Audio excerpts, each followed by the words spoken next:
வணக்கம் friends, AutoCAD screen customisation பற்றி பார்க்க போகிறோம். ரிப்பன் க்ளோஸ் கொடுத்தீங்கன்னா உங்களோட டூல் பார்ஸ் எல்லாம் ஆஃப் ஆகிடும்.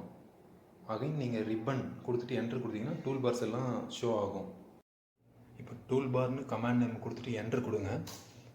இப்போ tool bar name draw tool bar கொடுங்க, என்டர் கொடுங்க. இப்போ டூல் பார் வந்து லெஃப்ட்டில் வைக்க போகிறீங்களான்னு கேட்டிருக்கோம், ரைட்டில் வைக்க போகிறீங்களான்னு கேட்டிருக்கோம். நான் லெஃப்ட்டில் வைக்க போகிறேன்னு சொல்லிட்டு என்டர் கொடுத்துருக்கேன். ஹரிசாண்டலாக வெர்டிகலாக கேட்டிருக்கோம், நான் அப்படியே 0க்கு என்டர் கொடுத்துருக்கேன். இப்போ நீங்கள் என்ன பண்ணுங்கள், உங்களுக்கு ட்ரா டூல் பார் லெஃப்ட் சைடில் க்ரியேட் ஆகிருக்கும். ஸோ அதில் ரைட் கிளிக் பண்ணி AutoCADல போய்ட்டு உங்களுக்கு என்னென்ன டூல் பார்ஸ் வேணுமோ நீங்கள் அரேஞ்ச் பண்ணிக்கங்க. டூல் பார் நேம் பார்த்தீங்கன்னா மாடிஃபை, ப்ராப்பர்ட்டிஸ், வியூஸ், லேயர்ஸ் இதெல்லாம் நீங்கள் ஆட் பண்ணிக்கோங்க. இப்போ கஸ்டமைசேஷன் யூசர் இன்டர்ஃபேஸ் கமாண்டுக்குள்ளே போங்க. ஷார்ட்கட் பார்த்தீங்கன்னா CUI. ஸோ இதில் போனீங்கன்னா உங்களுக்கு 3 ஒர்க் ஸ்பேஸ் தான் இருக்கும். டிராஃப்டிங், 3D மாடலிங், 3D பேசிக். இதில் வந்து நியூ ஒர்க் ஸ்பேஸ் க்ரியேட் பண்ண போகிறோம். ஸோ ஒர்க் ஸ்பேஸில் போயிட்டு சேவ் கரண்டஸ் அப்படின்ற ஆப்ஷன்ஸ்குள்ளே போயிட்டு AutoCAD கிளாசிக்னு கொடுத்து ஒர்க் ஸ்பேஸை நீங்கள் சேவ் பண்ணிக்கங்க. இப்போ உங்கள் ஒர்க் ஸ்பேஸில் நியூவாக ஒரு ஒர்க் ஸ்பேஸ் க்ரியேட் ஆகிருக்கும் AutoCAD கிளாசிக்னு. ஸோ அதை ஆக்டிவேட் பண்ணிக்கங்க. இப்போது உங்கள் ஸ்க்ரீனில் மெனு பார் இல்லாமல் இருக்கும். மெனு பார்னு கமாண்டு டைப் பண்ணிவிட்டு என்ட்ரு கொடுங்க. மெனு பாரில் 0ன்னு இருக்கும், 0 இருந்தால் ஆஃப், 1 கொடுத்தீங்கன்னா ஆன். இது பார்த்தீங்கன்னா சிஸ்டம் வேரியபிள் கமாண்ட். இப்போது மெனு பாருக்கு கீழே உள்ள டேப் ஃபைலை ஆன் ஆஃப் பண்ண போகிறோம். ஸோ அதுக்கு ஆப்ஷன் கமாண்டுக்குள்ளே போங்க, OP என்டர். ஸோ அதில் பார்த்தீங்கன்னா கலர்ஸ்னு இருக்கும், கலர்ஸ்க்கு மேலே ஒரு டிக் மார்க் இருக்கும், அதை ஆஃப் பண்ணுங்கள். ஆஃப் பண்ணிவிட்டு பார்த்தீங்கன்னா உங்கள் ஸ்க்ரீனில் உள்ள டேப்ஸ் வந்து ஆஃப் ஆகிடும். அகைன் ஆன் பண்ணிவிட்டு ஓகே கொடுங்க, உங்கள் டேப்ஸ் வந்து ஆன் ஆகிடும். இப்போ அகைன் AutoCAD ஒர்க் ஸ்பேஸ்க்குள்ளே போங்க.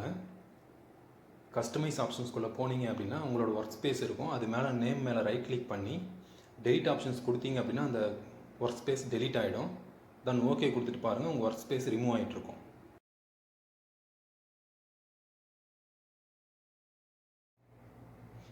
இப்போ நான் ரெக்டாங்கிள் செலக்ட் பண்ணிட்டு ரைட் கிளிக் பண்ணுறேன். ஸோ அங்கே பார்த்தீங்கன்னா ஸ்கேல், ரொட்டேட், ட்ரா ஆர்டர் இது மட்டும்தான் இருக்குது. ஸோ அடிஷ்னலாக எனக்கு காப்பி, மிரர் இந்த மாதிரி ஆப்ஷன்ஸ்லாம் வேணும் அப்படின்னா அகைன் நான் ஒர்க் ஸ்பேஸில் போயிட்டு கஸ்டமைஸ் போகிறேன். ஸோ கஸ்டமைஸில் ஷார்ட்கட் மெனுஸ் அப்படின்றத செலக்ட் பண்ணுங்கள். ஷார்ட்கட் மெனுஸ்க்குள்ளே போயிட்டிங்கன்னா எடிட் மெனு, டிஃபால்ட் மெனுன்னு 2 ஆப்ஷன்ஸ் இருக்கும். ஸோ டிஃபால்ட் மெனுக்குள்ளே போனீங்கன்னா அன்டூ, ரீடு, பேன் இதெல்லாம் இருக்கும். எடிட் மெனுக்குள்ளே போனீங்கன்னா மூவ், ஸ்கேல், ரொட்டேட் இருக்கும். ஸோ இப்போ என்ன பண்ணிங்களா, அது ஏதாவது ஒரு கமாண்டை செலக்ட் பண்ணிவிட்டு ஸோ கமாண்டில் போய்ட்டு நீங்கள் ஏதாவது ஒரு கமாண்டை டைப் பண்ணுங்கள். உங்களுக்கு என்ன கமாண்ட் வேணுமோ அதை ஆட் பண்ணுங்கள். நான் எக்ஸாம்பிளுக்கு மிரர் கமாண்ட் ஆட் பண்ணுறேன். ஸோ ட்ராக் பண்ணி எடுத்துகிட்டு வந்து கொண்டு வந்து அங்கே வைக்கிறேன். Copy command also again add பண்ணுறேன். ஸோ அதே மாதிரி ட்ராக் பண்ணி கொண்டு வந்து வைக்கிறேன். ஓகேங்களா? இப்போ நான் ரொட்டேட் கமாண்ட் செலக்ட் பண்ணுறேன். ரைட் சைடு போய்ட்டு அந்த இமேஜை செலக்ட் பண்ணி இமேஜ் கீழே பார்த்தீங்கன்னா எடிட் ஆப்ஷன்ஸ் இருக்கும். அந்த எடிட் ஆப்ஷன்ஸ்குள்ளே போய்ட்டு உங்களுக்கு என்ன இமேஜ் வேணுமோ அதை இம்போர்ட் பண்ணிக்கலாம். இல்லை இங்கே இருக்க உள்ள இமேஜை நீங்கள் எக்ஸ்போர்ட் பண்ணிக்கலாம்.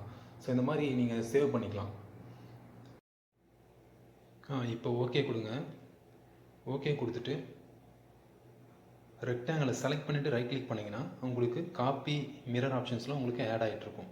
நீங்கள் இதை யூஸ் பண்ணி உங்களோட ட்ராயிங் ஸ்பீடை இன்க்ரீஸ் பண்ணிக்கலாம். ஒர்க் ஸ்பேஸ்க்குள்ளே போங்க. ஷார்ட்கட் மெனுவில் போயிட்டு டிஃபால்ட் மெனுக்குள்ளே போகிறேன். ஸோ அங்கே பார்த்தீங்கன்னா அன்டூ, ரீடு, ஜூம் இதெல்லாம் இருக்குது. நான் இதில் அடிஷ்னலாக வந்து ஜூம் ஆல் அப்படின்ற கமெண்ட்டை நான் ஆட் பண்ணுறேன். ஜூம் ஆல் செலக்ட் பண்ணி ட்ராக் பண்ணி ட்ராப் பண்ணுறேன். அகைன் நான் ஓகே கொடுக்குறேன். இப்போது ஸ்க்ரீனில் வந்து ரைட் கிளிக் பண்ணிவிட்டு செக் பண்ணிங்கன்னா ஜூம் ஆல் என்ற கமெண்ட் உங்களுக்கு ஆட் ஆகிட்டுருக்கும். சேம் அகைன் கஸ்டமைஸ் ஒர்க் ஸ்பேஸ்க்குள்ளே போகிறேன். ஸோ அகைன் ஷார்ட்கட் மெனுக்குள்ளே டிஃபால்ட் மெனுக்குள்ளே போனீங்கன்னா அந்த ஜூம் ஆல் வேண்டாம் அப்படின்னா நீங்கள் செலக்ட் பண்ணி ரைட் கிளிக் பண்ணி ரிமூவ் கொடுத்துருங்க.